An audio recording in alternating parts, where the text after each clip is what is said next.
Hello students. So today we are going to continue chapter 1. In this chapter we read about which type of climate we found in Congo, and that is situated on equatorial region, means जो equatorial region पे है जहाँ पर बहुत ज़्यादा गर्मी होती है क्योंकि यहाँ पर सनराइज बिल्कुल सीधी आती है।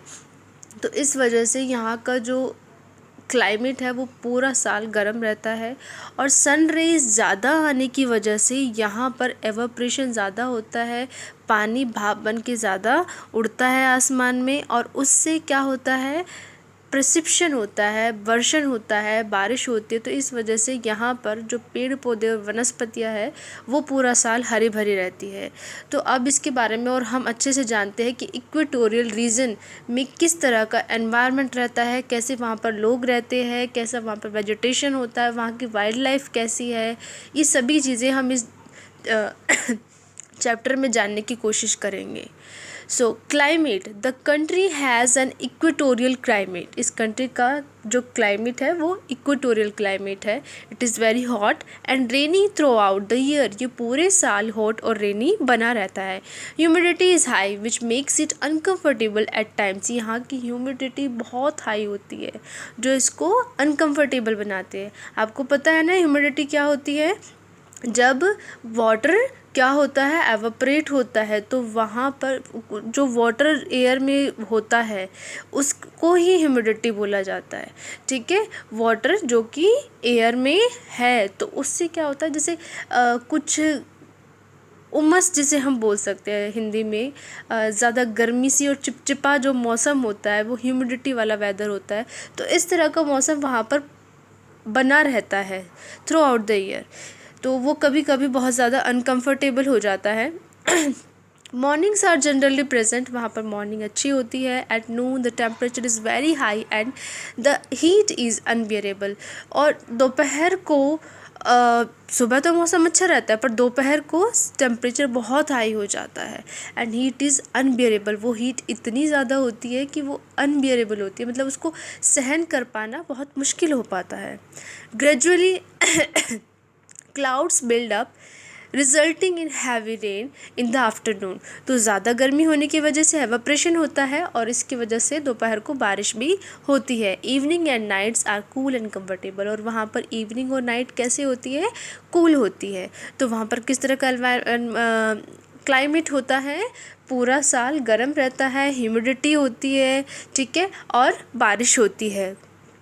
वेजिटेशन, अब वहाँ पर वनस्पति कैसी होती है, कैसे पेड़ पौधे होते हैं, ये हम जानेंगे।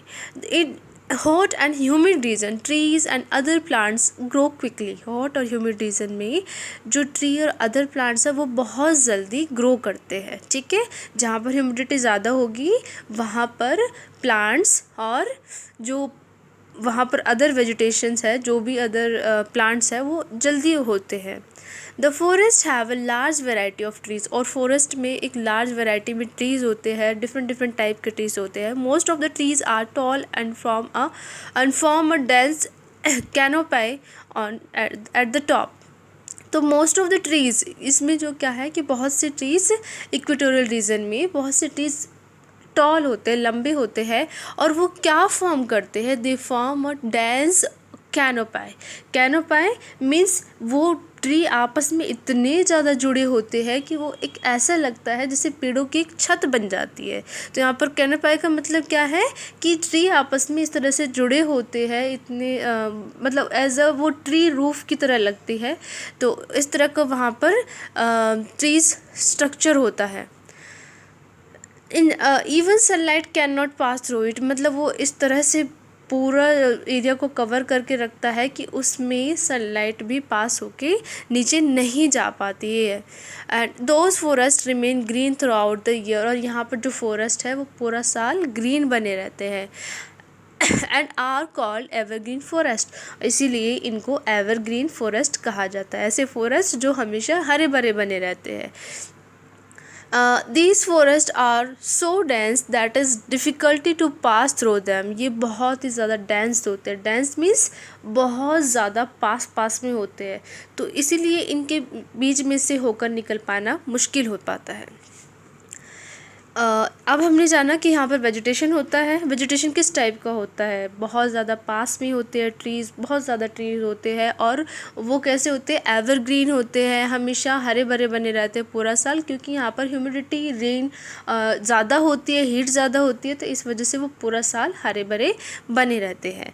Okay, now we will come to know wild life, which type of wild life found here, वहाँ पर किस तरह के एनिमल्स रहते हैं और किस तरह से वो सर्वाइव करते हैं, ये सभी हम जानने की कोशिश करेंगे। The forest are rich in wild life, gorillas, chimpanzees, monkey, bonobos and baboons are found here. तो यहाँ पर कौन कौन से एनिमल्स पाए जाते हैं। पहली बात तो ये कि जब यहाँ पर वेजिटेशन ज़्यादा है तो एनिमल्स भी यहाँ पर ज़्यादा पाए जाते हैं। ये रिच है मतलब यहाँ पर बहुत सारे एनिमल्स होते हैं, जैसे gorillas, chimpanzees, monkey, bonobos and baboons are found here. Baboons क्या होते हैं, ये कुछ जैसे मंकीज़ होते हैं, कुछ उनके टाइप में होते हैं। Marshy lands are home to the hippopotamus. तो हिप्पोपोटामस के लिए कैसा घर जगह होता है, जो मार्शी लैंड्स होते हैं वो उनके लिए घर होता है। Rhinoceros and elephant, rhinoceros, elephant और हिप्पोपोटामस मार्शी लैंड्स में रहते हैं। The rivers and lakes are full of crocodiles, alligators and fish. यहाँ पर रिवर्स और लेक्स किससे फुल ऑफ है, मतलब किसमें भरी हुई होती है, मतलब काफ़ी क्वान्टिटी में वहाँ पर पाई जाती है क्रोकोडाइल्स, एलिगेटर और fish. Okapis and antelopes are found in the forest of इतुरी। इतुरी के फॉरेस्ट में ओकेपिस और एंटेलोप्स भी पाए जाते हैं। Lions, cheetahs, hyenas, giraffes, buffaloes live in the grasslands. यहाँ के ग्रासलैंड्स पे ये सभी एनिमल्स रहते हैं। And pelicans, ducks, owl, eagles are some of the birds found hair.